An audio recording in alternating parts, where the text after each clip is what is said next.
मेरा नाम दीपाली है। जब मैं 7 साल की थी तभी मेरे माता पिता मुझे इस दुनिया में अकेला छोड़कर चले गए थे। मेरे सर पर अपने माता पिता का साया नहीं था, लेकिन मेरे चाचा ने मुझे अपने घर में जगह दे दी थी। मेरे चाचा कोई जालिम इंसान नहीं थे। मेरे चाचा तो बल्कि बहुत अच्छे इंसान थे। जब मेरी शादी हुई उस टाइम मेरी उम्र 18 साल थी। मैं बहुत ज़्यादा खूबसूरत थी, लेकिन जो परिवार मेरे चाचा को मेरे लिए मिला वो इतना ज़्यादा अच्छा नहीं था, बस ठीक ठाक ही था। लड़के वाले ज़्यादा अमीर भी नहीं थे और ज़्यादा गरीब भी नहीं थे।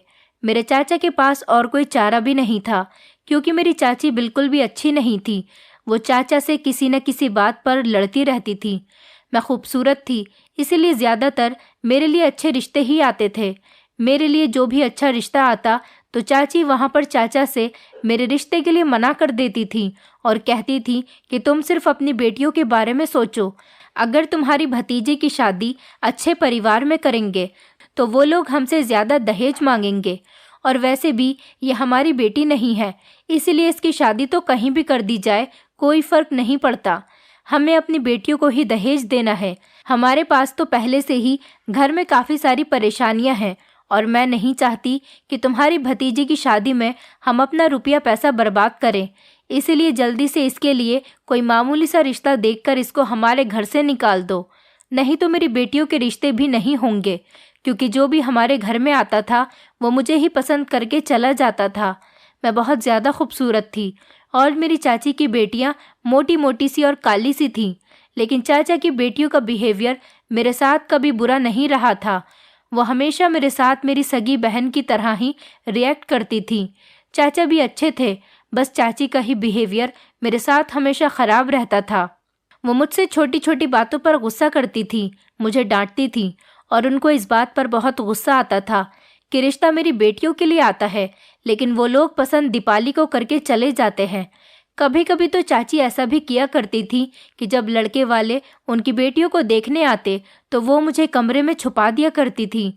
इन्हीं बातों से तंग आकर चाचा ने मेरे लिए मामूली सा रिश्ता देखकर मेरी शादी कर दी। लड़के वालों की कोई पूछताछ भी नहीं की और मुझे कोई सामान भी नहीं दिया, बस मुझे खाली हाथ ही घर से निकाल दिया। जिस घर में मेरी शादी हुई थी उसमें भी कोई औरत नहीं थी। मेरा पति दूसरे शहर में नौकरी किया करता था, जो यहाँ से लगभग 2 दिन की दूरी पर था, इसलिए वो बार बार आ भी नहीं सकता था, लेकिन हर एक महीने में वो एक बार चक्कर लगा लिया करता था। मैंने सोचा कि चलो अच्छा है, वो दूसरे देश में तो नहीं, कम से कम अपने ही देश में काम करता है। अगर देश से बाहर काम करता होता तो 1 साल या 2 साल में ही घर पर आता। मेरे ससुराल में कोई औरत नहीं थी, सिर्फ मेरे ससुर थे, और मेरे पति भी दूसरे शहर में काम करते थे। मेरे पति ने कहा कि तुम्हें हमारे घर में कोई परेशानी नहीं होगी और तुम्हें परेशान होने की कोई ज़रूरत नहीं। मेरे पिताजी बहुत अच्छे हैं, वो तुम्हारा ख्याल रखेंगे और उनकी तरफ से तुम्हें कोई शिकायत नहीं मिलेगी। ये बात तो सच थी कि मेरे ससुर बहुत अच्छे इंसान थे और मेरा बहुत ख्याल भी करते थे। शादी के 1 हफ्ते बाद ही मेरे पति ने कहा कि मुझे अब काम पर जाना होगा। मैंने सिर्फ शादी के लिए 1 हफ्ते की ही छुट्टी ली थी। मेरी छुट्टियां पूरी हो गईं, इसलिए मेरा वहां पर जाना अब बहुत ज़रूरी है। मैंने अपने पति को बड़े आंसुओं के साथ विदा कर दिया। वो अपने काम के लिए जा चुके थे। मेरे पति का नाम निशान था और मेरे ससुर का नाम विनोद था। मेरे ससुर भी सुबह सुबह अपने काम पर जाया करते थे और मैं उनके लिए नाश्ता बनाकर पहले ही रेडी कर दिया करती थी। नाश्ता करने के बाद मेरे ससुर अपने काम पर जाने लगे। मेरे ससुर ने मुझसे कहा कि मेरे जाने के बाद दरवाजे को अंदर से अच्छी तरह से बंद कर लेना, कोई भी आए दरवाज़ा मत खोलना। मैं भी जब दरवाज़ा बजाऊं तो पहले पूछना कि कौन है। जब मैं तुम्हें बता दूंगा कि मैं हूँ तभी तुम मेरी आवाज़ सुनकर दरवाज़ा खोलना। वो मुझसे बहुत प्यार किया करते थे और बेटियों की तरह मेरी हर बात को मानते थे। मेरे सर पर हाथ रखकर मुझे आशीर्वाद देकर चले जाते थे। वापस आने पर मेरे ससुर मेरे लिए पकौड़ियाँ लेकर आते थे। मैंने अपने ससुर से कहा, बाबूजी इसकी क्या ज़रूरत थी? तो वो कहने लगे, बहू तुम्हारी अभी नई नई शादी हुई है तो इसीलिए तुम्हारा ध्यान रखना पड़ेगा। अगर आज तुम्हारी सास जिंदा होती तो वो भी तुम्हें इतना ही प्यार किया करती और अगर मेरी कोई बेटी होती तो वो तुम्हारे साथ बिल्कुल सहेलियों की तरह रहती। पर क्या करें, शायद इस घर में तुम्हारा अकेला रहने ही भाग्य में लिखा हुआ था। मैंने कहा, कोई बात नहीं बाबूजी, आप तो है ना इस घर में मेरे लिए। मेरे ससुर रोजाना मेरे लिए कोई ना कोई खाने की चीज जरूर लेकर आया करते थे, लेकिन एक बार तो मेरे लिए कुछ ऐसा लेकर आ गए जिसकी मुझे उम्मीद ही नहीं थी, और ये देखकर मैं थोड़ी हैरान भी हुई थी। मेरे पति एक होटल में शेफ की नौकरी किया करते थे और उस होटल में रात दिन खाना बनता था, इसलिए उन्हें दिन भर किसी से भी बात करने की परमिशन नहीं होती थी, और रात के टाइम पर बस वो थोड़ी बहुत देर के लिए मुझसे बात किया करते थे। लेकिन वो इतने थके हुए होते थे कि बात करते करते ही सो जाया करते थे। मुझे अपने पति की ये बात बिल्कुल भी पसंद नहीं थी, क्योंकि मैं सारा दिन अपने पति की कॉल आने का वेट करती रहती थी। लेकिन ये मेरे पति की मजबूरी थी। वो सारा दिन होटल में खाना बनाते रहते थे और खाना बनाते बनाते बुरी तरह से थक जाते थे। उन्होंने मुझे बताया था कि ये हमारे शहर का सबसे फेमस होटल है, जो कि बहुत बड़ा है, जहाँ पर लोग दूर दूर से खाना खाने और नाश्ता करने के लिए आते हैं। इसीलिए मुझे यहाँ पर किसी से भी ज़्यादा बात करने की फुर्सत ही नहीं मिलती। यहाँ पर नए नए तरीके का खाना बनता है। मेरे पति ने शुरू से ही शेफ का काम किया था, इसलिए उन्हें दूसरे शहर में बड़े होटल में नौकरी मिल गई थी, जिसके पैसे भी बहुत ज़्यादा मिलते थे। मेरे पति के पास पैसों की कोई कमी नहीं थी और मेरी ससुराल बहुत अच्छी थी।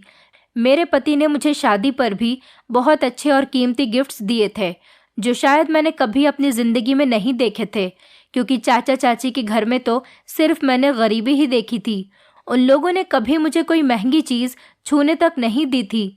मेरे पति ने कहा कि मुझे यहाँ पर अच्छे पैसे मिलते हैं, इसलिए तो मैं यहाँ पर इतनी दूर तुमसे अलग रहता हूँ, नहीं तो तुमसे दूर नहीं रहता। ऐसी नौकरी शायद मुझे अपने शहर में रहकर नहीं मिल सकती। लेकिन कुछ दिनों बाद ही एक बुरी खबर सुनने को मिली कि मेरे पति की अचानक मौत हो गई। जिस होटल में वो काम किया करते थे, उस बिल्डिंग में सिलेंडर फट जाने की वजह से मेरे पति की मौत हो गई। मेरे लिए ये बहुत बड़ा दुख था। मैं शादी के 3 महीने बाद ही विधवा हो गई थी। मेरे चाचा ने मुझे वापस घर चलने के लिए कहा तो चाची ने हंगामा मचा दिया कि ये मनहूस तो शादी के 3 महीने बाद ही विधवा हो गई। ये मनहूस है और इसको मैं अपने घर में नहीं आने दूंगी और ना ही इसका असर अपनी बेटियों पर पड़ने दूंगी।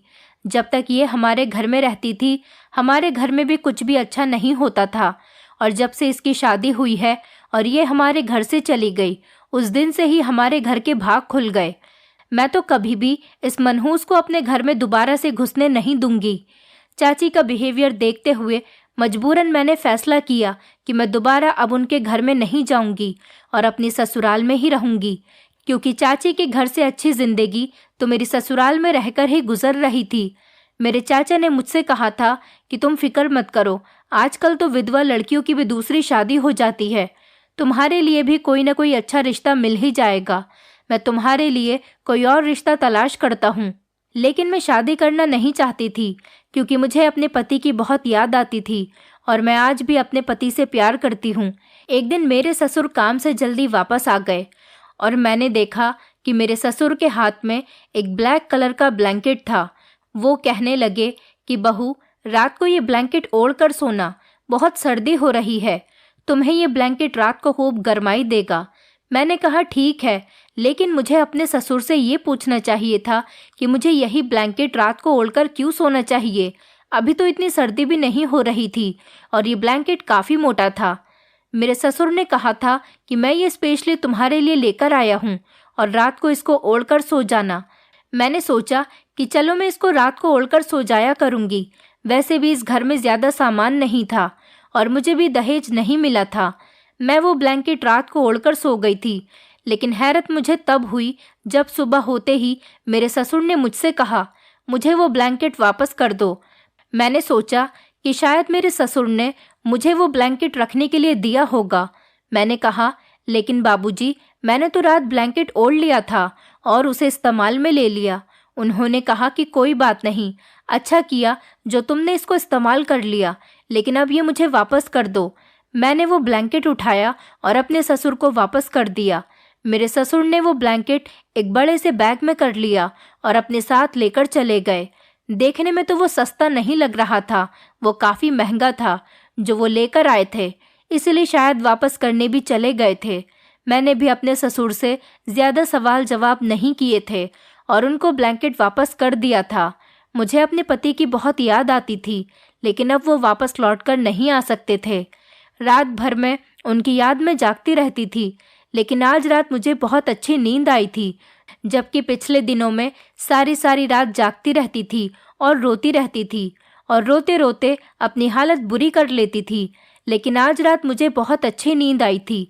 ऐसा लगता था जैसे ये सब कुछ झूठ है और मेरे पति अभी मेरे पास वापस आ जाएंगे और आकर कहेंगे कि मेरे मरने की खबर झूठी थी, मैं तो जिंदा और तुम्हारे सामने हूँ और बिल्कुल ठीक हूँ। मुझे तो कुछ भी नहीं हुआ, ऐसा कुछ नहीं होने वाला था। ये तो सिर्फ दिल को तसल्ली देने वाली बात थी। न इस तरह से कोई जिंदगी में वापस आता है और न ही इस तरह से जिंदगी से कोई वापस चला जाता है। मौत तो बहुत बुरी चीज़ है, इंसान के साथ कभी इंसाफ नहीं करती और उसके घर वालों को ऐसे हालातों में डाल देती है जिसके लिए वो पहले से ही तैयार नहीं होता।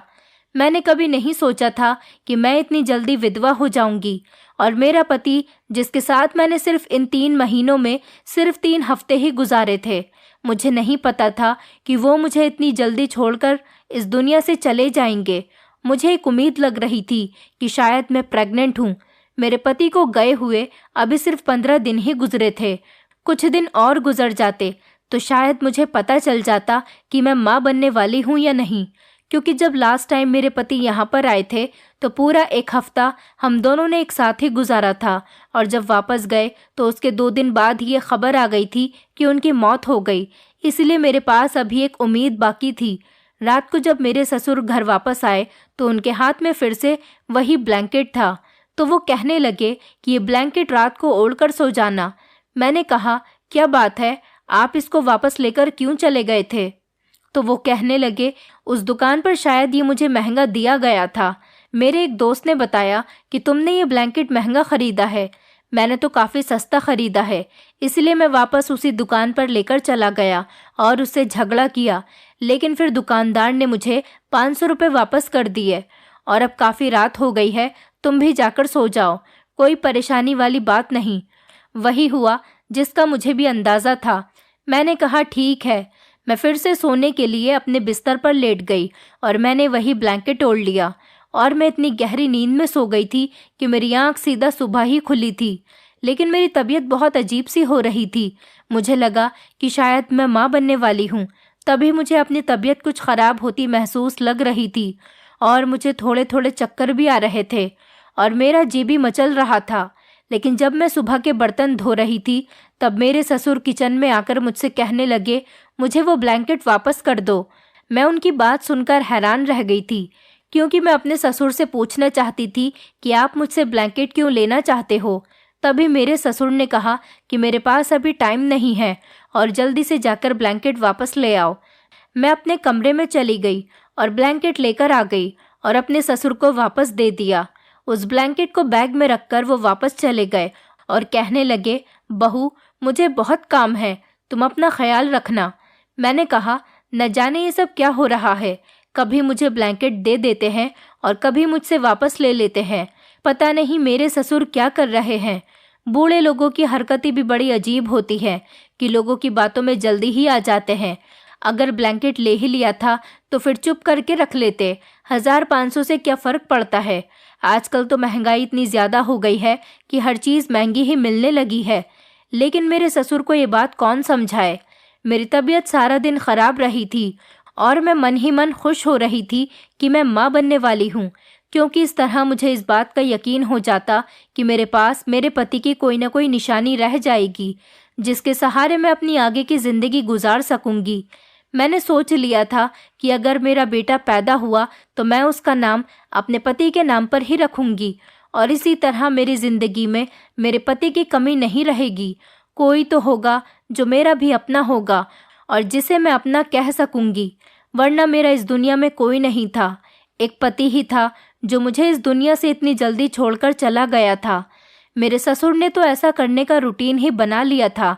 वो मुझे रोज़ काम से आने के बाद ब्लैंकेट दे दिया करते और सुबह को मुझसे वापस ले लेते और रात को तो मुझे इतनी ज़्यादा अच्छी नींद आती थी कि मुझे अपना होश ही नहीं रहता था। मैंने सुना था कि जब औरत माँ बनने वाली होती है तो उसे बहुत ज़्यादा थकान और नींद आने लगती है, जिसकी वजह से उसकी तबीयत भी ख़राब सी रहती है। इसलिए मेरा दिमाग इन चीज़ों की तरफ लगा हुआ था। 2-3 दिन के बाद मेरी ये उम्मीद भी ख़त्म हो गई थी और मुझे बहुत अफसोस हुआ था। मैं प्रेग्नेंट नहीं थी। मेरे पति की मेरे पास कोई निशानी नहीं थी। मुझे बहुत ज़्यादा अफसोस हो रहा था और मैं फूट फूट कर रो रही थी। मैं अपने ससुर को भी ये बात खुलकर नहीं बता सकती थी।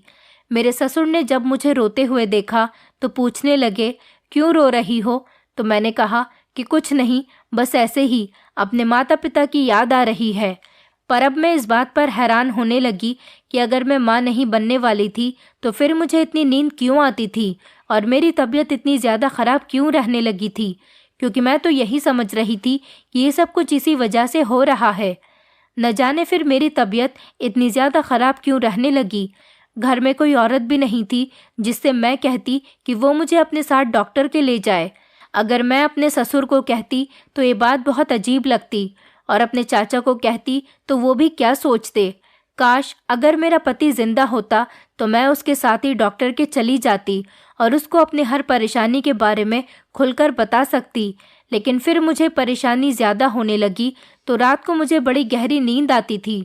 पता ही नहीं चलता था कि मैं कब सो गई और कब जागती हूँ।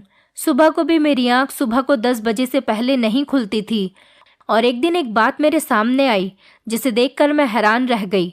मेरे ससुर खुद ही इतने भारी ब्लैंकेट को अपने हाथों से धो रहे थे। मैं हैरान थी कि वो ब्लैंकेट को आखिर धो क्यों रहे थे।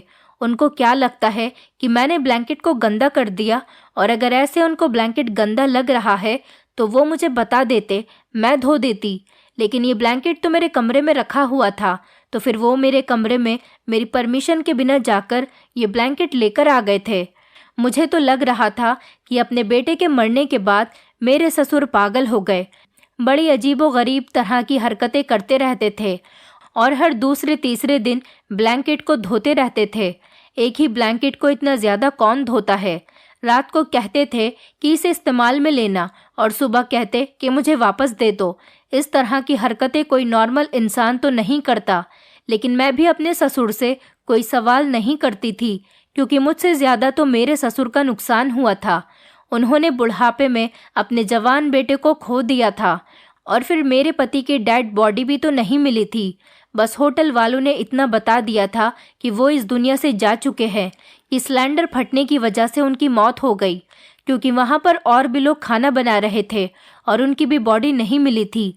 आखिरी बार मेरे ससुर ने भी अपने बेटे को जी भरकर नहीं देखा था और मैंने भी नहीं देखा था। इसलिए शायद हमारे अंदर इतना दुख भर गया था और इस दुख को निकालने के लिए वो अजीब अजीब तरह की हरकतें कर रहे थे। तो मैंने इस बात पर ज़्यादा ध्यान नहीं दिया और मेरी तबीयत भी ज़्यादा ख़राब रहने लगी थी। मैं अपनी तबीयत की तरफ से बहुत ज़्यादा परेशान हो गई थी, इतनी ज़्यादा परेशान कि अब मुझसे घर का कोई काम भी नहीं हो रहा था। फिर एक दिन मेरे ससुर घर पर मौजूद नहीं थे, तो हमारे पड़ोस में रहने वाली कमला मासी हमारे घर पर आ गई थी। मैंने उनको सब कुछ बता दिया।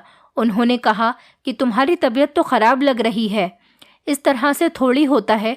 अगर घर में कोई औरत नहीं है और सिर्फ ससुर रहते हैं तो तुम अपनी परेशानी उनको नहीं बताओगी तो फिर किसको बताओगी। इसमें शर्माने वाली कोई बात नहीं है। एक दिन शर्म से मर जाओगी। चलो आओ, मैं तुम्हें अपने साथ डॉक्टर के पास लेकर चलती हूँ। वो मुझे अपने साथ अस्पताल लेकर चली गई थी।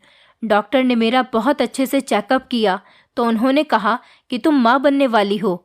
ये सुनकर मैं हैरान रह गई थी। मैंने कहा, डॉक्टर ऐसा कैसे हो सकता है? मेरा पति इस दुनिया में नहीं है। डॉक्टर ने मुझसे मेरी डेट के बारे में पूछा था। मैंने उनको सब कुछ बता दिया। मैंने उन्हें कहा कि मुझे ऐसा पहले लगता था कि मैं माँ बनने वाली हूँ, लेकिन इस बात को भी 1 महीना गुजर चुका है और मेरे पति को इस दुनिया से गए हुए भी काफ़ी टाइम हो चुका है। लेकिन डॉक्टर ने कहा कि कभी कभी ऐसा भी होता है कि चेक करने पर कुछ नहीं आता, लेकिन डॉक्टर की रिपोर्ट से चेक करने पर सारी डिटेल निकल कर आ जाती है। और ऐसा भी होता है कि औरत को कुछ पता नहीं चलता कि वो माँ बनने वाली होती है। मुझे तो डॉक्टर की बात समझ ही नहीं आ रही थी। फिर मुझे डॉक्टर ने बताया कि देखो, तुम्हारा किसी के साथ कोई रिलेशन तो नहीं? मैंने कहा, डॉक्टर, भगवान के लिए ऐसी बातें मत कीजिए। मेरा किसी के साथ कोई रिलेशन नहीं। मैं अपने पति से बहुत प्यार करती थी और आज भी करती हूँ, तभी तो उनकी विधवा बनकर उनके घर में जिंदगी गुजार रही हूँ। और मैंने डॉक्टर को बताया कि हमारे घर में तो मेरे बूढ़े ससुर के अलावा कोई भी नहीं रहता और मैं किसी के घर आती जाती भी नहीं हूँ, सारा दिन घर में ही गुजार देती हूँ। डॉक्टर ने कहा, ठीक है, बुरा मत मानो, लेकिन इस तरह के केस में हमें ऐसे सवाल जवाब करने पड़ जाते हैं। लेकिन तुम माँ बनने वाली हो, ये बात तो पक्की है। अब मुझे नहीं पता कि तुम मुझसे झूठ बोल रही हो या सच कह रही हो, या फिर ऐसा भी हो सकता है कि तुम अपनी डेट भूल गई हो। मैंने फिर से हिसाब लगाना शुरू कर दिया, लेकिन मेरे हिसाब से तो ये बच्चा मेरे पति का नहीं था। मैंने डॉक्टर को झूठ बोल दिया कि कहीं मेरे बारे में बदनामी ना हो जाए, क्योंकि मेरे साथ मोहल्ले की ही औरत भी आई थी और उन्होंने बताया कि मैं हमेशा इसी डॉक्टर के पास ही आती हूँ। डॉक्टर से बात करते टाइम तो वो उनके केबिन से बाहर बैठी हुई थी, लेकिन अगर कल को मेरे बारे में वो पूछ लेती तो फिर बहुत बड़ा हंगामा हो जाता। मैंने कहा कि आप ठीक कह रही हो डॉक्टर, मैं अपनी डेट भूल गई हूँ, मुझसे गलती हो गई। डॉक्टर ने मुझे कुछ मेडिसिन लिखकर दे दी और उन्होंने कहा कि आपकी सेहत बहुत ज़्यादा ख़राब है, आपको अपना बहुत ख्याल रखना होगा। पर मैं ये सोचकर हैरान थी कि ये बच्चा किसका है और मेरे साथ ये सब कुछ क्या हो रहा था।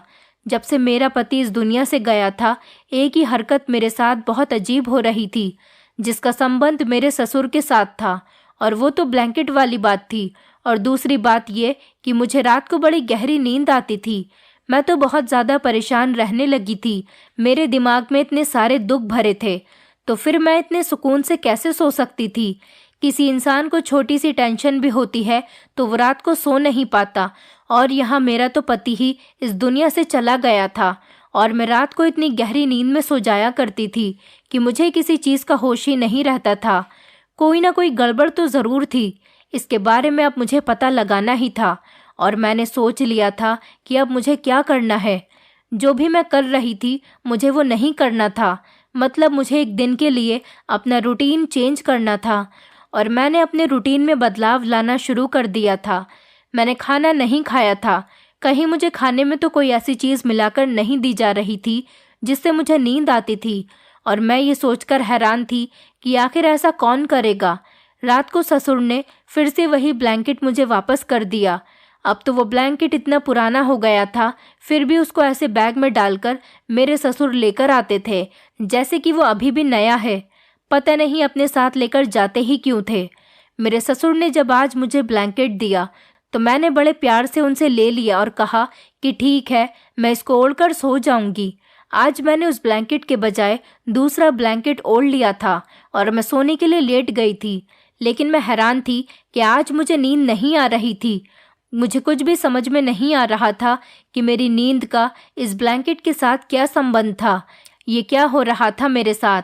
मुझे तो आज बिल्कुल भी नींद नहीं आ रही थी। यहाँ तक कि रात का 1 बज गया था और वैसे भी मुझे लेटते ही नींद आ जाया करती थी। बाहर बिल्कुल खामोशी छाई हुई थी। थोड़ी देर के बाद कुछ खटर पटर की आवाज़ आई। मुझे लगा कि शायद या तो मेरे ससुर पानी पीने के लिए उठे होंगे या फिर वॉशरूम जाने के लिए उठे होंगे, लेकिन कोई मेरे कमरे की तरफ बढ़ रहा था। मुझे ऐसा महसूस होने लगा और वो मेरे कमरे के अंदर आने लगा। मेरे कमरे की लाइट बंद थी और कमरे में अंधेरा था, और मैंने अपने आप पर कंट्रोल किया और सोने की एक्टिंग शुरू कर दी, क्योंकि मुझे देखना था कि ये कौन है। वैसे मुझे बहुत ज़्यादा डर लग रहा था, आखिर ये कौन था और इसका मेरे कमरे में क्या काम था। लेकिन थोड़ी देर के बाद जब वो इंसान मेरे बराबर में आकर लेट गया और मुझे अपनी बाहों में भरने की कोशिश करने लगा, तो मैंने चीखना चिल्लाना शुरू कर दिया। और जैसे ही कमरे की लाइट ऑन की तो ये देखकर मेरे पैरों तले से ज़मीन निकल गई थी कि वो कोई और नहीं बल्कि मेरे ससुर थे। उन्होंने ब्लैंकेट की तरफ देखा और गुस्से से कहने लगे कि आज तुमने मेरा दिया हुआ ब्लैंकेट क्यों नहीं ओढ़ा। मैं हैरान रह गई थी कि मेरे ससुर किस तरह से बात कर रहे थे मेरे साथ। मैं चिल्लाने लगी। वो कहने लगे कि बदतमीज़ औरत, चिल्लाती क्यों हो। मैं पूरी तरह से घबरा गई थी। मैंने कहा, बाबूजी, आप ये क्या कर रहे हैं? तो मेरे ससुर घबरा गए। मैंने और ज़ोर ज़ोर से चिल्लाना शुरू कर दिया, यहाँ तक कि आसपास के लोगों को भी मेरी आवाज़ें जाने लगीं और मोहल्ले वालों ने हमारे घर का दरवाज़ा बजाना शुरू कर दिया था। बाहर से आवाज़ें आ रही थीं, ये क्या हो रहा है? पड़ोसियों ने ज़ोर ज़ोर से दरवाज़ा बजाया और मेरे चिल्लाने पर उन लोगों ने दरवाज़ा तोड़ दिया और एक औरत और एक आदमी घर के अंदर आ गए, जिनसे मेरी अच्छी जान पहचान थी। मैंने उनको चिल्ला चिल्ला कर इतना कहा कि पुलिस को बुलाओ, ये आदमी मेरी इज्जत लूट रहा था। वो लोग ये सुनकर हैरान रह गए। सारा मोहल्ला इकट्ठा हो गया था। मोहल्ले वालों को इस बात से कोई फर्क नहीं पड़ा था कि किसी औरत की इज्जत बचानी है या नहीं। दरअसल मोहल्ले वाले तो खुद इतने स्ट्रांग होते हैं कि अगर कोई चोर या कोई इस तरह का इंसान उनके हाथ लग जाए तो उसे मार मार कर अपना गुस्सा उस पर निकालना चाहते हैं, और ऐसा ही हुआ था। आदमियों ने मेरे ससुर को दबोच लिया था। सब कह रहे थे कि इस मोहल्ले में सारे इज्जतदार लोग रहते हैं और तुम अपनी बेटी समान बहू के साथ क्या कर रहे हो। यहाँ पर मैंने एक औरत को सब कुछ बताया कि मैं माँ बनने वाली हूँ और मुझे नहीं पता कि ये बच्चा किसका है। आखिरकार मेरे ससुर ने जबान खोल ही दी। उन्होंने कहा कि वो इस ब्लैंकेट के ऊपर नींद की दवाई छिड़क कर लाते थे। जब मैं उस ब्लैंकेट को ओढ़ती तो वो दवाई सांस के जरिए मेरे अंदर चली जाती थी और मैं बेहोश हो जाती थी, और उसके बाद वो मेरी इज्जत पर हमला कर देता था। जब से मेरा पति इस दुनिया से गया वो मेरे साथ यही कर रहा था। वो अपने बेटे का इस दुनिया से जाने पर मेरा फ़ायदा उठा रहा था, और ये बच्चा भी मेरे ससुर का ही था। ये बात सुनकर सारे लोगों ने अपने कानों पर हाथ लगा लिए कि मेरा ससुर मेरे साथ इतना घिनौना काम कर रहा था। लोग कहने लगे, हे भगवान, क्या ज़माना आ गया। कुछ लोग मुझसे कहने लगे कि अगर ऐसा ही हो गया है तो इन दोनों की शादी करवा दी जाए। लेकिन मैंने हंगामा कर दिया और अपने चाचा को भी बुला लिया। मैंने कहा कि मैं सुसाइड कर लूँगी, लेकिन इस इंसान के साथ कभी शादी नहीं करूँगी जो मेरी इज्जत के साथ खेल रहा है। मैं तो इसे अपना पिता समान समझती थी। मेरे चाचा ने कहा कि अब तुम्हारी चाची कुछ भी कहें, चाहे सारी दुनिया मेरे खिलाफ हो जाए, मैं तुम्हें यहाँ पर रहने नहीं दूंगा। आखिर मैंने ये दिन देखने के लिए तुम्हारे इस घर में शादी नहीं की थी। तुम मेरे मरे हुए भाई की बेटी हो और मैं अपने भाई की आखिरी निशानी के साथ इतना बुरा होता हुआ नहीं देख सकता। मैं चाचा के गले लगकर खूब रो रही थी और चाचा मुझे तसल्लियाँ दे रहे थे। चाचा मुझे अपने साथ घर लेकर चले गए और वो बच्चा भी इस दुनिया में आ गया। वो एक लड़की थी। मेरी जिंदगी बर्बाद हो गई थी, सब कुछ खत्म हो गया था। लेकिन फिर एक दिन कुछ ऐसा हुआ कि मैं हैरान रह गई थी, क्योंकि भगवान ने मेरे साथ इंसाफ कर दिया था। मेरा पति वापस आ गया। मुझे ये देखकर हैरानी हुई थी। वो समझा कि ये लड़की उसकी बेटी है। बहुत देर तक हम दोनों पति पत्नी एक दूसरे के गले लगकर रोते रहे। मैं भी अपने पति से गले लगकर फूट फूट कर रो रही थी।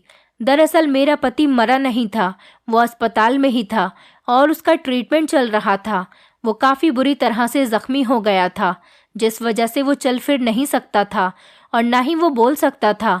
अब किसी को पता ही नहीं था कि वो कौन है, इसलिए किसी ने उसके घर वालों को नहीं बताया कि मेरा पति मरा नहीं था, बल्कि बेहोश हो गया था और जिंदा था। मेरा पति पूरे 1 साल बाद घर वापस आया था। जैसे ही वो रिकवर हुआ, फौरन अपनी पत्नी से मिलने के लिए चला आया। मैंने अपने पति को उसके पिता के बारे में सब कुछ बता दिया था।